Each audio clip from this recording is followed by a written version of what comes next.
Hi, and welcome to yet another episode of Freebird. And today we're going to talk about healing. A lot of you tuning in today, don't just sit on this episode, send it to all your friends, because trust me, the person I have here is someone who can really talk to us about it and give us the best information possible. But before I begin, I must say that how I met Rita. Hi, Rita. Hi, hello. Hi. So for everyone tuning in, I want to kind of share that about 3 years ago at the, I would say, precipice of completely melting down and having a complete burnout, which was caused by so many very different factors, I was fortunate to meet Rita, and she was the guiding light for me at the beginning of that journey. And I think I owe a lot of my present self to those early learnings that I got. And so it would be extremely selfish of me if I didn't share what I learned from her. So I'm so happy you're here with us, Rita. It's really, I think life that's so sweet. That's so sweet of you. That's so sweet of you. You've always been so grateful. And that's something that I admire in you, honestly. So without further ado, let me start today's session. We are actually recording today at the midst of a pandemic, so appropriate timing. And we are going to share with you a little bit about the theme, healing from within. Now, to begin this episode, I actually reached out to Rita and asked her about her own healing journey, because I know this for a fact that you don't end up doing all this work unless it is rooted in something that is very true to you. And she was so kind to send me a page from her journal. And so, guys, this is I would say intimate, personal things. And I want to read a few aspects from her journal, Rita, if you allow me. Of course. Go ahead. She says, the start. It all began in 2004 after suffering from severe back pain. I had 3 kids with 2 years of difference between them. And being a hands-on mom, I couldn't but do everything on my own. Sounds like somebody we know? Watching my pain increase day by day and refusing to seek medical attention as I was scared, what if I need surgery? Who will take care of my kids? And at that time, I had my own event company for kids. I had to stay on my feet for hours. And so she started her research over the internet about holistic ways to deal with the pain. We'll talk about what she did later, but then let's look a little bit more about Rita's journey. Years went by, and she started this healing process, started practicing more the lessons that she had learned. And in 2008, yet another challenge came her way when she had a bit of an emotional trauma. And the crisis that she faced then left her in such a state of despair that I'm sure every one of us have been there at some point in our life, where she started smoking, she was sleep deprived, she felt hours feeling sorry for herself, spiraling out of control, and she was stuck in this vicious circle that was eating her up. And then she had a change, a moment of reckoning or a moment of awakening. And she started health coaching herself. In the summer of 2010, she got pregnant with her 4th child. So guys, just take a minute to look at this lady. She's Lebanese origin, and I know that the Lebanese women, I mean, what can we say about them? But this is a mother of 4. And in 2010, she says that I got pregnant with my 4th child, and a month later, I started having severe pain in both knees. And there was nothing to be done because, of course, you're pregnant. And she couldn't even bend her knees anymore.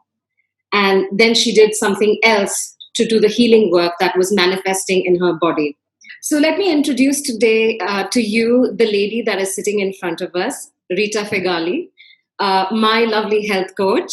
And I want to spend a few minutes talking about her accomplishments, because they're quite unique and quite diverse, but all about the topic we're going to talk about. She is a certified health coach from the Institute of Integrative Nutrition. She has dabbled in REIKI and PRANIC healing. And I say dabbled because she's going to tell you a lot more about it. Rita has spent time studying sports medicine. She is an expert at gut health. This I know for a fact because I've tried it. She spent a number of hours, I don't know, 200 hours studying or more, studying yoga. And she's quite the avid. 500 now. Oh, geez. 500. So okay, all right, show off. 500 hours. If I want to show off, I'll say 595 because the kids' yoga is 95 hours. Then I think we must say that. I'm all for showing off. So that's a lot of hours spending time with yoga. And of course, as an Indian, I am quite happy that it's the authentic variety of yoga. Yeah. And yes, she's also studied plant-based nutrition.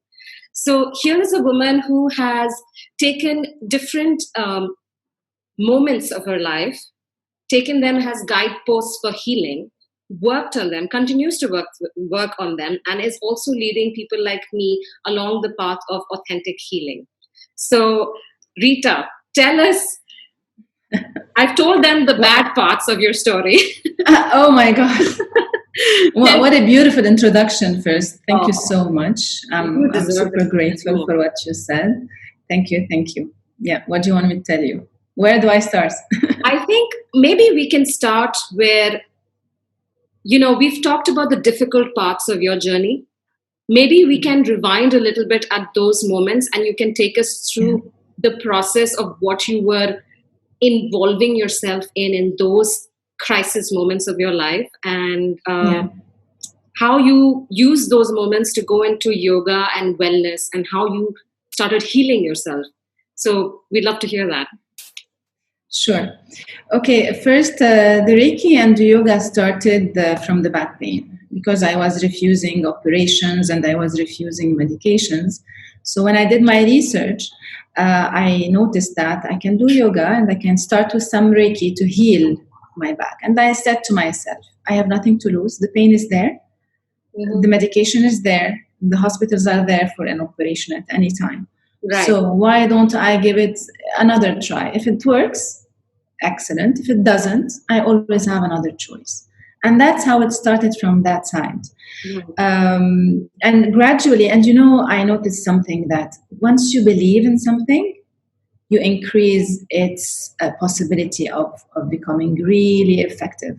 But I really believed in what I was doing, and the Reiki effect was amazing. Wow. My Reiki healer at that time was Hilary Adele, which I will always be grateful for this lady, because later on she became my master, and I said, okay, listen, if I'm feeling better, I want to learn this because I want also my kids to feel better. And that's how it started. I thought I'll learn it for my kids and my family. I never thought of continuing and doing this as a career. Right. I was at that time in the event business, so I was totally out of this area. Yeah. Anyway, to make the long story short, fast forward 2008, when I had the emotional trauma, like everyone, and you know very well, Sneh, that when we are emotionally destroyed, it's even worse than when we are physically destroyed. Because there are no pills for that, right? There are no pills for that. It's hard work. It's not only pills. When it's the body, you complain of pain.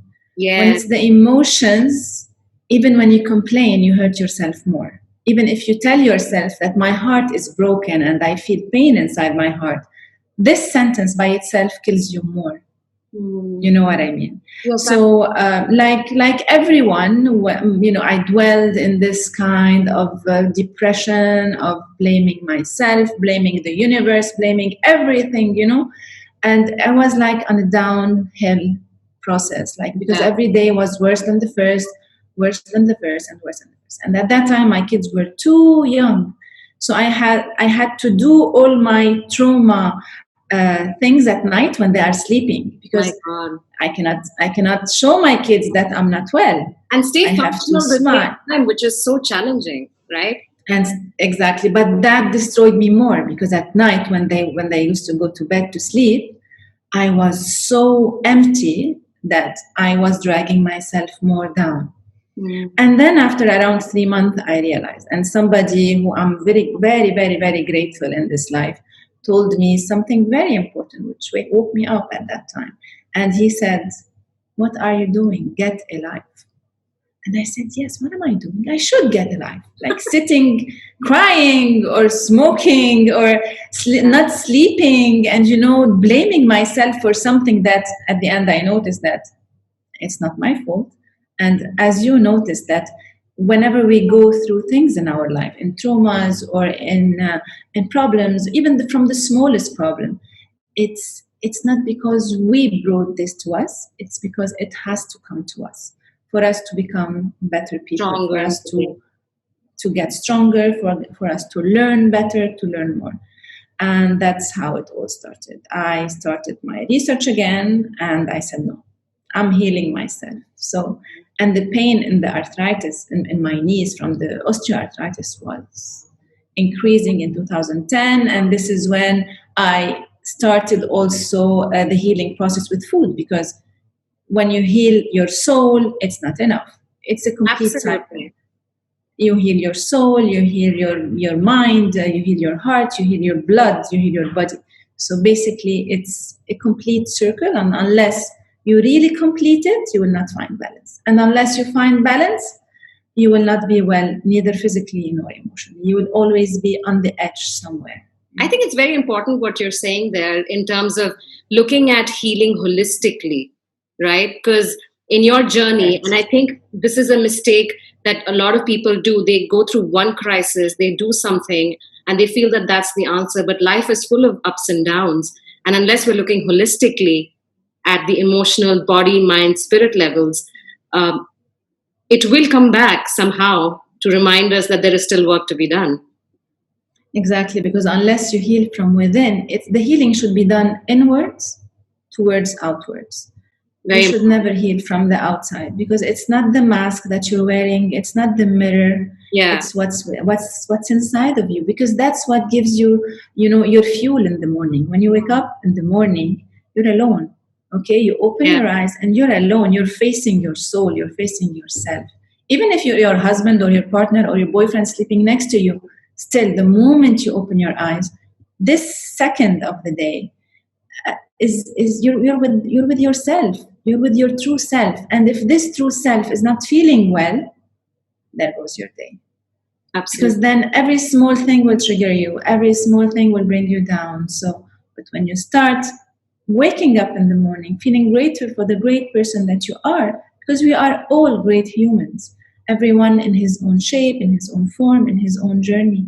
But we all have something to say. We all have something to prove. And we all have a story to tell by the end of the day. Absolutely. Because it's not human not to pass through traumas or not to pass through physical pain. It's not human. We're not robots. We have feelings for a reason. It's so important that you say that, because I remember when I had completely burnt out, I remember, and I'm sure as most people watching us or even listening to us today on the podcast, you go through something and you say, why me? But the point is that this human life, in the way that it is manifested on this earth, there is bound to be certain experiences. Now, what you do with them really is a whole different thing. But that's what maybe unites us as human beings, that we all have different experiences. So it's, I think somehow we try to alienate our feelings, and just try to move on with life. But I can see that that's something that you did not do when you were going through the stuff in 2010 with your arthritis. No, you cannot do. And then saying, why me? Is more blaming yourself, is more judging yourself, is more bringing negativity to your life. And why you? Because simply you can pass this test, and you can go through this problem, and you can overcome this trauma. That's why it's you. Yeah. Because nobody takes a burden in life that he cannot originally take. God knows very well, and if you believe in God or if you don't, there is always a higher power that somebody believes in. Exactly. And this higher power knows which load to put on our backs. Each one of us has his own load to take. And we cannot take anybody else's load. So we cannot say, why me? Why me? Because I can. I can pass this period. And this is very important. This is very empowering, because once we know and once we really understand what are we made of, this is when we shine. And this is when we can overcome any obstacle. I'm not saying it will be an uphill and it will never go down. No, I'm not saying that. We will be tested so many times in life. And even if we are only doing with holistic healing and we're only following this holistic path, even maybe one day something will happen and we would need to go further. Maybe if God forbids you break a leg, you cannot do it holistically, most probably. You would have to go to the hospital and fix it. Absolutely. Maybe the leg will grow in a bad way. Maybe it will not happen. So, small things can happen in life, and traumas are around us. Look at this pandemic right now. It's the biggest global, international trauma on everyone, from kids to old people. So it didn't leave anybody behind. And that's why we cannot say, why me? Like in the pandemic now, we cannot say, why me? It's a very good point. So bringing you back to 2010 with your arthritis, when that kind of kicked in, I'm sure you were already very much in your path of healing. I mean, you had already studied Reiki and all of that. So how did you look at that moment in your life, and what did that signify to you? I mean, I already started Reiki and yoga, but of course I had to stop yoga for my knee problems. Mm-hmm. But the thing is that, again, when you're not good from within, you don't remember all those things. Because believe it or not, when I went to see a doctor, and the doctor told me that, okay, you need 2 operations and you need to be on steroids for like 6 months. Seriously? And I have already osteopenia, so I cannot take steroids. It will bring me more down. And I said, doctor, I cannot, and I wasn't 40 years old at that time even. So I said, doctor, I cannot do this. And I have a baby at home. I cannot sit and do 2 operations and sit in bed. I have 4 kids in the house. And then she said, there's no other way. And you will go back to me. You'll come back to me. This is the only way. So when I went out crying in the car, and I was thinking, like, there is no other way. So because in those moments, you totally forget what you have within. I had the Reiki healing. I never used it at that time. I didn't think of using it. I was just dwelling in the fact that, oh my God, there's nothing that I can do. Like, I'm done. This moment? Yes. And then I said to myself that, no, there should be another way. But this is where I went to the health coaching side of food and supplements. And even though she said, don't exercise, I was cycling for 2 minutes. I started cycling for literally 2 minutes because I couldn't bend my knees. Wow. And then it increased. And then when you're there, when you start feeling better, you start searching for more ways. And I said, oh, I know Reiki. So why don't I also try it? Yeah. And after 6 months, I was able to start yoga again. Wow. Very small exercises, minimum, but I was able to start. That's an amazing story. Just because I think it speaks to me of 2 things. One is that, I mean, I know this, that you're a very resilient person. Anyone who sees you right now can see that.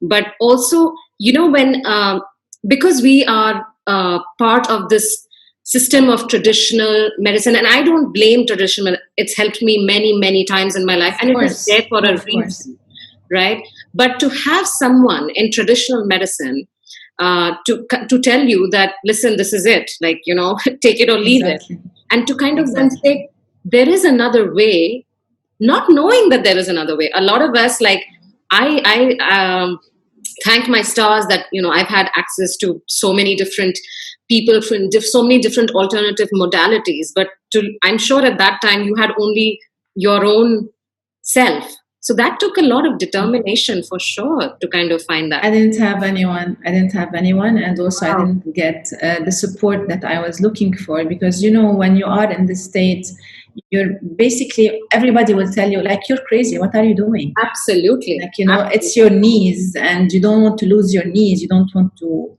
make it worse than it already is. It's not your small pinky toe, it's like, it's your knees. As a mother, there is so much that you need to do on a day-to-day basis, so. But that's what gave me the power. My kids gave me the power to move on. My kids gave me the power to do it, because by the end of the day, I need to stand up for them. And I need to be able to bend my knees to pick up my daughter from the floor. That's great. I need to sit on the floor and play with my little one. Yeah. I need to stand and cook in my kitchen. I need to move up and down and be flexible. Yeah. So they are my power. They are still my power. Oh. And by the end of the day, when you start feeling well, the smallest, because when you're so eager to heal, the smallest step that you make forward and you feel it, you say, that's it, I'm doing that.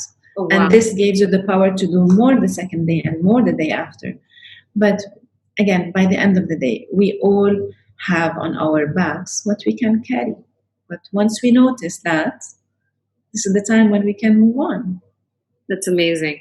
I love that. I love that you shared this with us. Thank you. I know it takes a lot of courage sometimes to show our vulnerability, but I believe that it makes us more human. So thank you for doing that. And also, it's not. You're not vulnerable in your low places, in your low times. Yeah. You're not vulnerable. It's by choice you become vulnerable. In my opinion, you're only. If I can picture it well, you remember when we talked about the bridge? Yeah. You're standing on the bridge and it's your choice either to look in front or to look back. You are so vulnerable when you start looking back and saying, oh, I have this pain, it will not go away, the doctor said this and said that, instead of looking forward and saying, okay, I have new ways, I'll give it a try. If it works, amazing. If it doesn't, I will go back to this doctor and say, okay, excuse me, I took some 6 months off.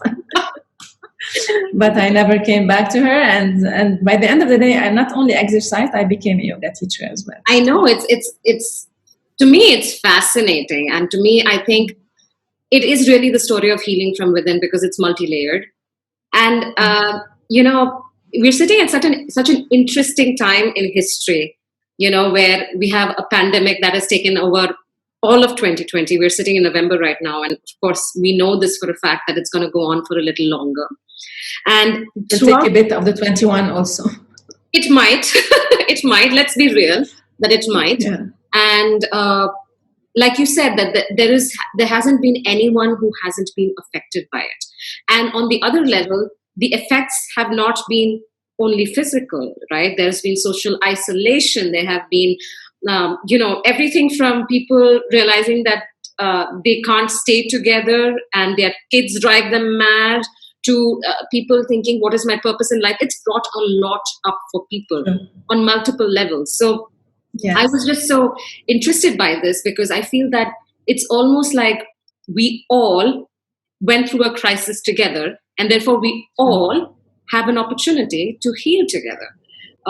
It's not a privilege of a few anymore. It's almost a necessity of the total mankind. And one of the numbers I found fascinating, especially since we were talking about sickness and fear and, COVID vaccine and all of that. The global pharma industry today is valued at around $1.25 trillion US, and it's growing. Obviously, when the vaccine comes out, God knows what's going to happen, right?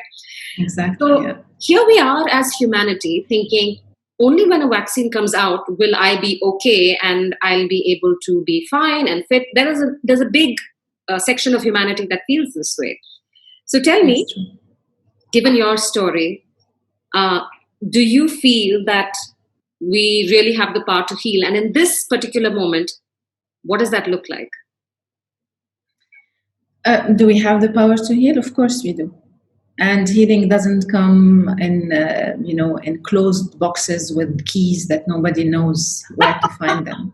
No, only healing is the combination. No, healing is a decision that you take every single day. And for me, healing is something that you decide to do every single morning of your time. Whenever you wake up in the morning and you see everything around you is like today, we're in a pandemic. Like I haven't seen my son for a year now. Because my son is in Madrid and he wasn't able to come and I wasn't able to go because I hold a Lebanese passport and I'm not allowed to enter Europe with my passport during the pandemic. So if I want to wake up in the morning and think about that, I will have the worst day ever. Right? But if I wake up in the morning and see, okay, we're in a pandemic, what can I do to make this day better? So, first of all, and this is the most important thing to do in pandemics or not, is to love yourself enough. We never love ourselves enough. And now during the pandemic, because we're missing the hugs of our loved ones, we're missing, this human interaction with your friends, everything, especially hugs with your parents. Like, even, okay, I'm not living in Lebanon, but I know some of my friends go to see their parents. Like my brother even, he sits away from my mother because he's scared of maybe having something, if he's a carrier or whatever. So we lost this human touch. And unless we love ourselves every single morning with the touch, with the, even when you wash your face in the morning, remember we talked about this a lot. When you shower, when you brush your hair, when you look in the mirror, when you smile, exactly. You remember that so well. When we smile to the mirror, already our day is better.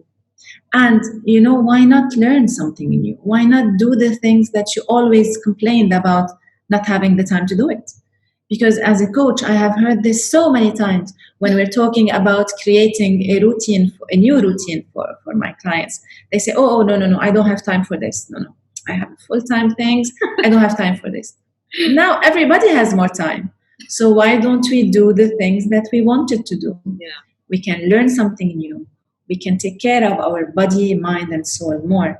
We can exercise more. Even if we cannot go to the gym, even if we don't have gardens or compounds, in your own room you can.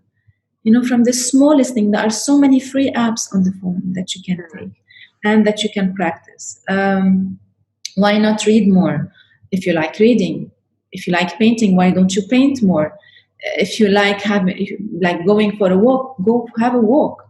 It's still allowed during pandemics. You can still go and have a walk. Because usually people will tell you, oh, I don't have time to go and sit and watch the sunset.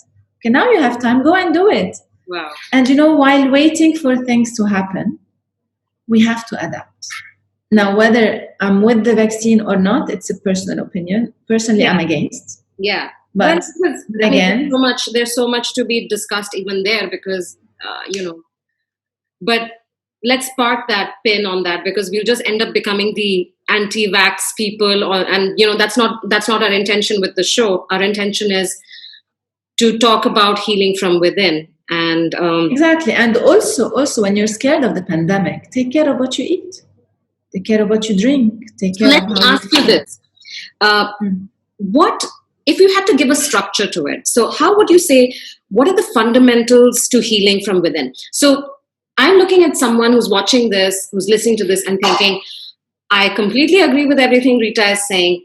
I know that this is the path for me. I know I need to, but I'm kind of lost because there's so much information. Where do I start? Where do I begin? And also, just a classic example, Rita, okay? Honestly, does something that applies to someone apply to me? I'll give you an example for me. In March of this year, I decided that something shifted within me and I just felt like I don't want to have non-vegetarian animals anymore. No chicken, no meat. It just shifted. It was a very natural, very organic shift. And I had started cooking at that time a lot more. So I started making all my favorite Indian recipes and I have not missed meat. And this is saying something because those who understand Malayalam will understand. My family used to call me chicken kutti, which means the girl who loves chicken, right? Because it was it. Right. So maybe those rules don't apply to everybody. So where does one begin, Rita? Of course. No, first of all, again, the golden rule is to start loving yourself. What does it mean to love yourself? It means to know what you deserve, what's your true worth, and what's good for you. We are all different. We are all totally different. I am with the vegan diet, for example. Right. And I have studied plant-based nutrition. Right. But plant-based nutrition is not for everyone. Correct. Okay. So basically, know your body very well. That's why when you love yourself, you discover things within you. You know your physical body, what it needs to thrive. You know your emotional body, what it needs. You know also in which environment you would like to be. Okay, so start by loving yourself. This is one. Start waking up in the morning, looking in the mirror, smiling to your mirror and saying, you're going to have a beautiful day ahead. That's how you start. Second, drink your water. If there is anything in common that I can repeat and repeat for everyone on earth, from a baby to an old man, it would be drink your water. We forget, especially in this country, when we're sitting inside with the AC and things, you don't feel like drinking water. So basically, so drink your water. This is the second. The third, eat your vegetables. Like all our mothers used to say, eat your vegetables.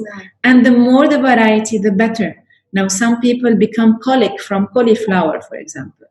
Don't eat cauliflower, fine. But there are so many vegetables like the lettuce, the spinach, the cucumbers. Yeah. Eggplants are not for everyone because some people are away, like to stay away from nightshade vegetables for a certain illness or chronic disease. But we have so many safe vegetables that you can have. Sweet potatoes, eat your vegetables.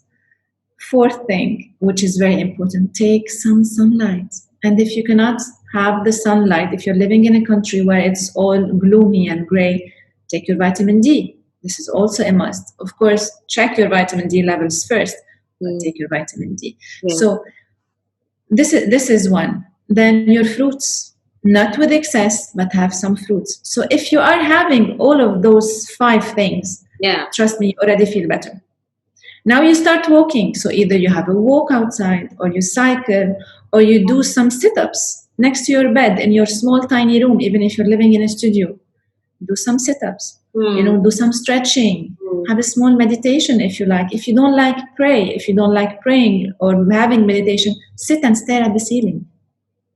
Give yourself 5 minutes exactly. 5 minutes to say to your mind, just go to rest. I don't want to think now. I just want to breathe. And this is something very important also that we don't know. Breathe. We don't breathe well. Most of us have shallow breathing. And you see some people when they go up 3-4 stairs, they start, with a heavy chest, and they're not smokers. Why so? Because their heart chakra is so closed, right? So open up more, open up for the universe more, open up for everything that's beautiful in this world more. Even if we have, let's say, not bad, but like people in our environment who, press our buttons or who disturb us in some way. We all have this somehow. Even though, find time to be alone, find time to quieten your mind, find time to breathe well. So we didn't talk about home cooking yet, but all those things, you start gradually and you don't overwhelm yourself. You don't do them all at the same time. I think that's so important because I remember in the beginning, because I have like good parts of my personality, but I have a little bit of type A, like I want to do everything, I want to do it now. Oh, yes, you are.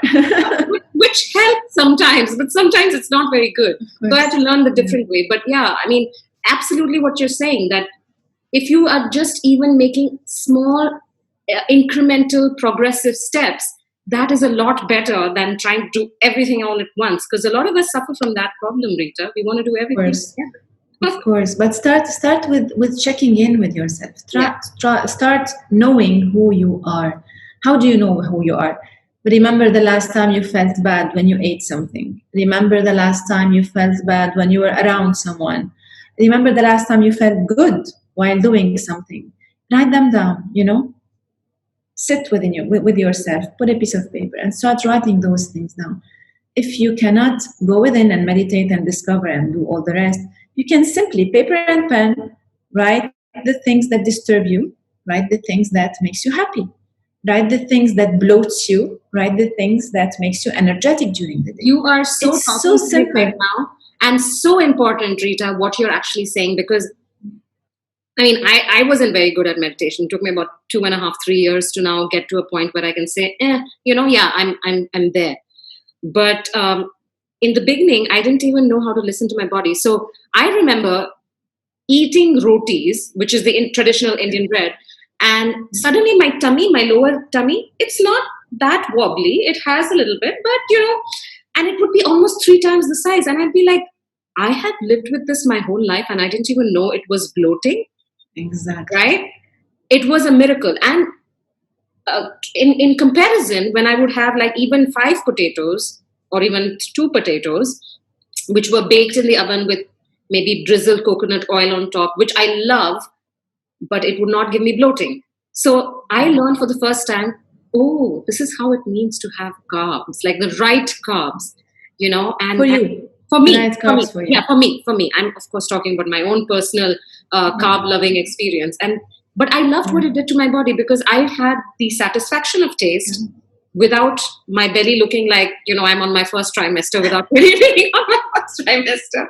So I think what you're saying is so important. If you just observe yourself and listen to your body. Listen, sometimes you have headaches and you say, oh my God, I have a headache. Think about it. Why do I have a headache? Did I drink enough water today? Did I remove my head from the screen for 5 minutes? So many things. When we start listening to our body, we discover. And that's how we learn. And that's how we also experience loving ourselves. Because we will start giving ourselves from the good list and not from the bad list. We leave the bad list as a naughty list. Like if one day we want to indulge with, like for bread, for example, for you. Okay, I feel like having it. I know I'm going to bloat. I feel like having it. Yeah. Done. I'm having it. I'm enjoying it. Let the bloating happen. Yeah. So because by the end of the day, it's about balance. But that's how you start. This is the crucial thing. Do your lists. Know what your body needs. Listen very well. Observe yourself for a week. And keep a journal. Keep on writing things down. You would know you are your own doctor and you are the best doctor that you can ever have. With all my respect to doctors and coaches and nutritionists, we know how we feel. And especially, that you are at your best when you're energetic, when you're glowing, and when you're happy. Yeah, energy doesn't lie. Energy doesn't lie. Energy doesn't lie. And also this feeling inside of you that you're happy, even without having a happy incident that happened that made you happy, but you wake up with those nice hormones playing their good role and making you smile. So basically you had something light for dinner, maybe something that soothes your soul, maybe comfort food also. Why not? There is room for everything. And everything. Keep the balance. That's it. Yeah, keep the balance. I think that's so important. And listen to your body, because I know this from own personal experience, and I'm sharing all of this because I know a lot of people. I don't want it to skim on the surface. Everything you're saying is coming out of your heart stories and my heart stories, right? So it's very important when you start listening to yourself. A lot of times when we are in this hectic careers and taking care of our families, etc., we stop listening to we are like robos, right? Running all over town and not really paying attention that I was in a meeting, I was sweating and I don't normally sweat, right? So why was that happening? And can I work on that? So I think it's very wise and very useful, the very basic tips you give, but it gives a sort of structure to people, So basically you listen to yourself. This is the one thing that you do. You listen to your body, you listen to yourself, and you love yourself. Now, what you don't do is the judgment. Don't judge yourself, because whatever you're doing, what you can for the moment. Tomorrow you'll do more. Tomorrow you'll do better. Judgment kills us from within.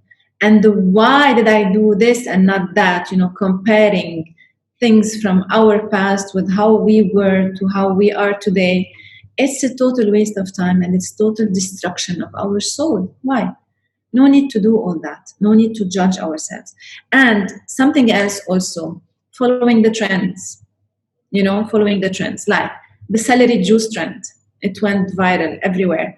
And it was like, I have to have my celery juice. And some people, it made them have an upset stomach. Celery was not good for their stomach. And some people went and bought non-organic celery, which is full of pesticides and stuff. God knows what happened there. But like, even if it was upsetting their stomach, they were judging their stomach, saying, I had a client who had this problem. She was saying, why is it good for everyone, not good for me? Why my body is refusing? I said, because it's not for you. Simple. Don't have the spinach, don't have the celery, for example. Try to find other ways. Yeah. Following the trends, trying to, intermittent fasting, the lemon with water in the morning, the celery juicing. I'm so glad you're talking about these things, because, it's almost like... I'm not saying, hold on, I'm not saying these are myth. They're not. They are true. They are effective. Yeah. But know if it's for your body or not. Yeah. Know if this is what you need or not. Don't go judging yourself because the lemon with the warm water in the morning made you nauseous. Yeah. Maybe it's not meant for you. Do something else. There are always ways, and don't do everything at the same time. Don't end up doing everything because you want to reach something and you end up with having an upset stomach. Yeah. And one more thing, also the sleep. Oh my God, yes. Okay, the sleep is super important. But what kind of sleep? So they say sleep for 8 to 10 hours. No. Don't sleep for 8 to 10 hours if you're having shallow sleep. Don't sleep for 8 to 10 hours if you're having your charger of the phone next to your head while you're sleeping. Or your phone, sleeping next to you here. Maybe it will run away if it's not. No. Have some good quality sleep for your body. Some people, if they sleep, I'm one of them. If I sleep for more than 7 hours, I wake up with a headache. Really? I wake up with a headache. It's similar to me as well. I wake up lazy.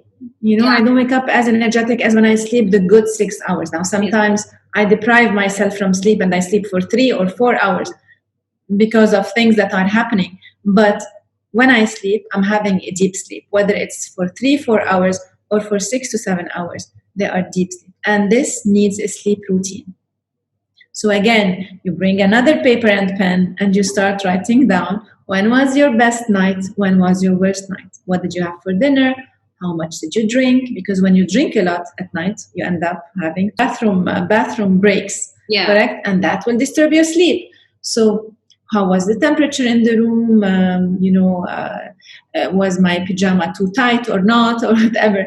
Even the smallest things can make a big difference. Absolutely. So, and, as you're saying this, I'm actually thinking about all the different things that, even I have been implementing, whether during this pandemic or before. And sleep has been such a big pillar for me, especially because sleep is how I manage my headaches. Sleep is how I manage better energy levels. So, and it is so underutilized, sometimes even a 20-minute nap during the day, if you can do it, just, pick you up and give you what you need, Mm-hmm. So totally. But again, what everybody needs is different from absolutely the rest of the people. So that's why there is no golden rule except for drinking water and loving yourself. This, I have to say, this is the golden rule. Yeah.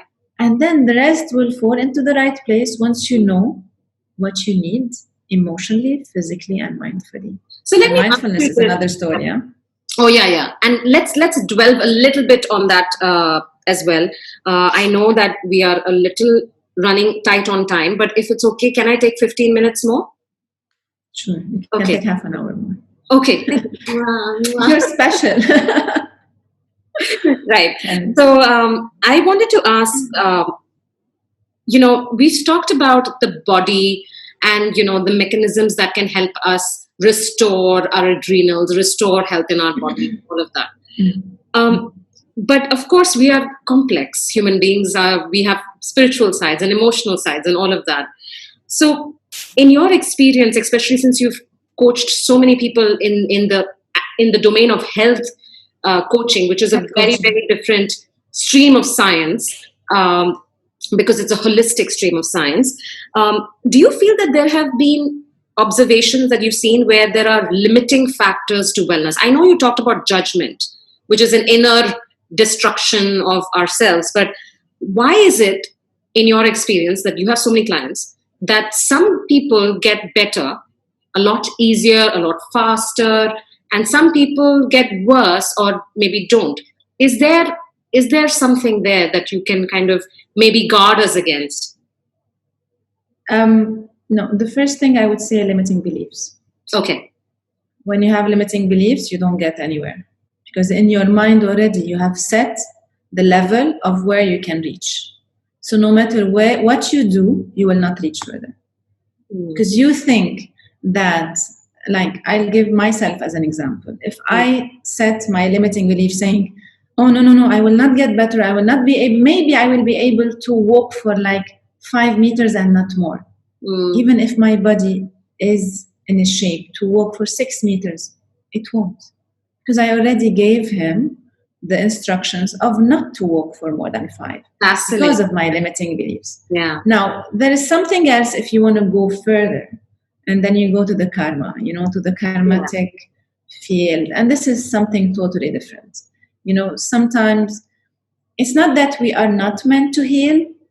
It's something about we are meant to stay in this path for a longer period of time. So let me put it like this.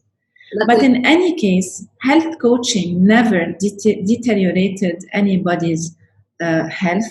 Yeah. And if it's done properly, with a certified health coach, it cannot, I'm 100% sure, right, bring you backwards. Yeah. It will only move you forward. Yeah. Now, how much forward would it move you? It will depend on your limiting beliefs. It will depend also on your karma. Because, sometimes this is the path that you have to stay in until you learn something or until you reach somewhere. And no one on earth can press the button of fast forward. No one. I'm really glad you said that, because I had a moment of reflection there. And that my father has Parkinson's. And a lot of times I have struggled with, it's difficult to see a parent go through that slow deterioration of health. I won't lie. And especially as I was preparing myself for this podcast, I thought, here I am talking to everybody that it's healing from within and everything is possible. But I've seen something different in my family too. So I think it's very important what you're saying, that sometimes in life, it could be possible that we are given an experience that maybe we are not able to transform completely in this lifetime. And I don't know about other lifetimes, frankly. But what I do know is that the choice of the response and the will to kind of walk forward is something that we always have. So I think when we say healing from within, it is not only that which is physical, but it is also that which is in acceptance of our experience and then doing whatever we can within that experience. I was about to say acceptance is super crucial. This and not only this. Yeah.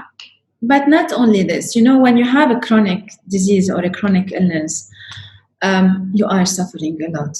And nobody, and also people around you are suffering. Yes. And sometimes people around you are suffering even more because, like Alzheimer, the patient will reach a point where people around him are suffering more than he actually is. Yes. You never know what's going on in their own minds, but we know that, oh my God, he's not recognizing me, for example, and this is a killer, but there are so many ways. And honestly, we are so fortunate to be living in this time where everything is available. Press of a button for free. You have access to so many ways to heal yourself, to become more mindful, to become more healthy, to become to learn how to accept, how to move forward, how to do so many things. And honestly, it's available for everybody. The only thing that you need to do is to knock on the door and to open and to go in. Knock, open the door and go in, and then start from zero, start from whatever, but do start. So when I start accepting the fact that my father have this kind of illness, allow me to use your example. Absolutely. So when I start with the fact to accept it, I don't need to judge why he has it. I don't need to know why he has it. I need to know why am I feeling so bad about it and how can I deal with that. Exactly. Why is he in such pain? Can I do anything to make his pain less? And yes, there is. So many ways that we can help the person who has a chronic or dying disease or whatever, you name it. We can help him to become better. I have a friend of mine who is specializing now in yoga for people who are at the end of their life. Wow. You know, and this is something super. This is so nice. And, you know, even when I remember, I have the chills because I thought it too, actually, just as they were saying. It's like learning the art of dying, because guess what? To die more peacefully. We're all dying. We're all dying, definitely. But it's not about dying. It's not about dying. It's about the process and the peace of going and the peace how you would leave this earth. So again, chronic diseases, even the most dangerous disease that you can ever think of, some people can last for a month or two. Some people last for 10 years in the same critical illness or the same, you know, level of cancer, for example. Some people last longer. Why? Because they learned how to live with their pain, to become friends with their pain. Absolutely. You know, and to move forward, to be mindful, to be happy with the smallest things in life. You know, I always told my kids this way, and also especially my son, you know, there was the time the big cars with the remote control, you know, the big things. And I used to tell him that enjoy playing with that, but also enjoy playing with small rocks. Just go to the garden, to the park, to wherever, on the street, find small rocks, try to build something with them, have fun with the small rocks. At the same time, you can have fun with the electronics or with whatever the new technological toy that you can have. Yes. And same thing with illness. Trust me on that. Because some people, when they have the flu, they feel they're dying. And they stop doing everything. They sit in bed and they feel like, it's the end of the world. I have the flu. Correct? And some people with cancer, and my best friend is one of them, she survived a 4-stage cancer. And when you see her, you would say, like, no way you're still here. She's still here because she's determined and she wants to, you know? And she's accepting the fact that this is her path. This is her path. There's nothing to be done but to live it in the best way possible. It's such a big one. And I mean, I have personally, thank you for sharing that. And I have personally, even as I'm reflecting, I have seen it in myself. I have seen it in so many people who are able to manage better. And I think the line you said, if I can repeat it again, making friends with your pain. So it's not that the person that you're seeing across right now in this recording is not experiencing pain, whether emotional or physical. It might just be happening that one of us, inky, pinky, ponky, has a migraine now, right? But I think it's the question of saying, I know you're there. I understand that you're there for a reason, but I need to do this one thing. So let's put a pin on it for a second and let me go and nourish myself through something that I want to do and then return back to that and take care of that. And that sort of acceptance and self-love is so important. We go back to self-love. Absolutely. Also talking to your pain. I used to talk to my knees. I used to thank them the day when I used to be able to exercise more than others. And when they were so painful, I used to caress them and say, it's okay, you'll be fine. Time will come when you'll be fine. Maybe it's crazy, maybe. No, but actually, talking to them. I love it. I love it because I am so the same. There are moments, I mean, I'm so blessed, Rita, that we moved here and the beach is in front of me, because there are days where, especially during the pandemic, and my family got diagnosed with COVID 2 weeks ago, and I was ridden with worry because, of course, my parents are old and, you know, all those fears, they come up in your mind. It's human to worry. And so I literally said, I'm going into the ocean, and I went and I just sat in the ocean and I was like, ocean, just help me deal with it. Just help me deal with it. Take it all away. Take it all away. Help me. And I was like almost communicating. And I know for a lot of people, this may seem a little cuckoo, but promise you, every time I've done stuff like this, I come back and with a bounce in my step, and I feel a lot better. I feel able to manage life's challenges, So there is some magic there. I had a client yesterday, my last client for the day.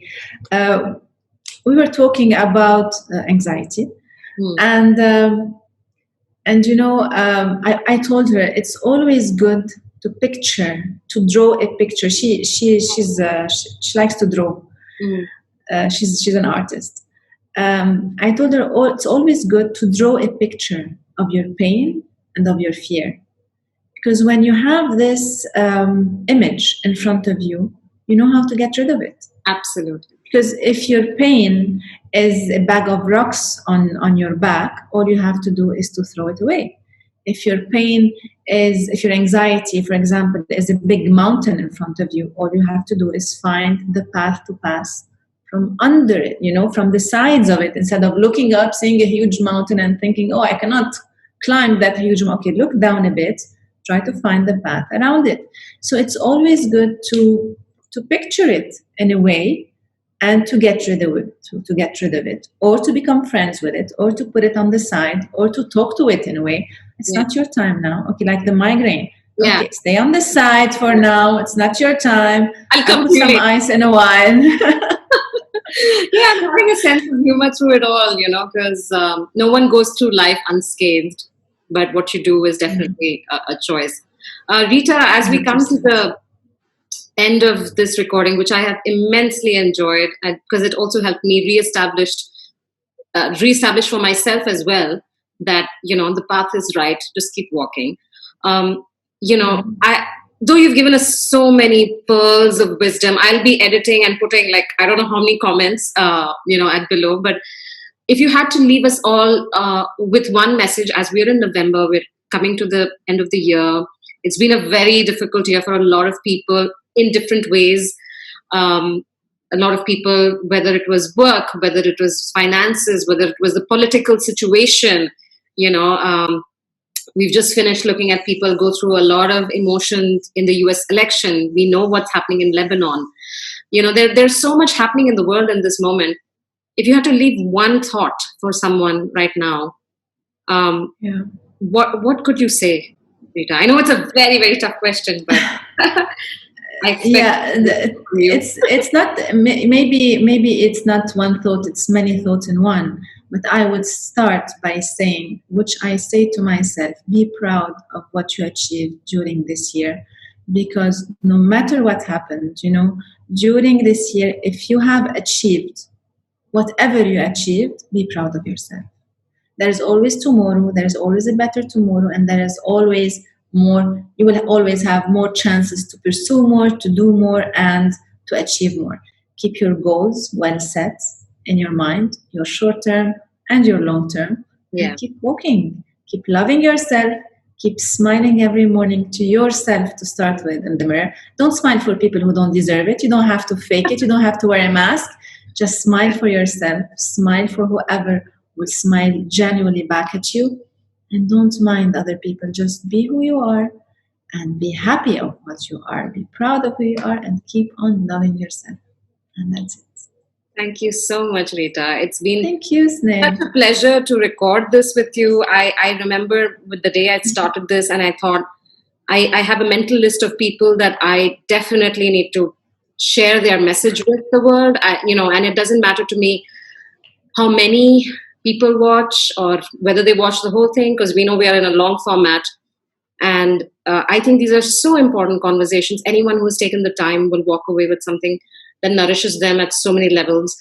And they are meant to. Yeah. And I also want to say that to everyone listening or watching, that if you need help, if you have an open heart and an open mind, and you would like to work with someone who has an integrated approach to life and to health and well-being, then I will be putting in the show notes Rita's details. Please reach out to her. I am a testament of the process that she put me on. And I would love for everyone to feel more liberated. So with that, thank you so much. I love you so much. And thank you so much for making it. And if I may add something, Sneh, no need to have open heart, closed heart, or whatever. You just need to, because I will teach you how to open your heart, basically. But the thing is, if you want to move forward in life, and that's it. All you have to do is call me. And anybody coming from your side, and to all our listeners today, I'm offering a one month of coaching for free. So that would be for anyone coming from your side. It would be 1 month for free. Oh my God! And they just have to mention that your name, basically, and that's it. Oh my God, Rita, love you. Guys, please take benefit of this great opportunity. Please do. I promise you will walk away with something really good from it. And Rita, thank you so much. God bless you all with abundance of every variety. So much. It was a pleasure. Thank you so much.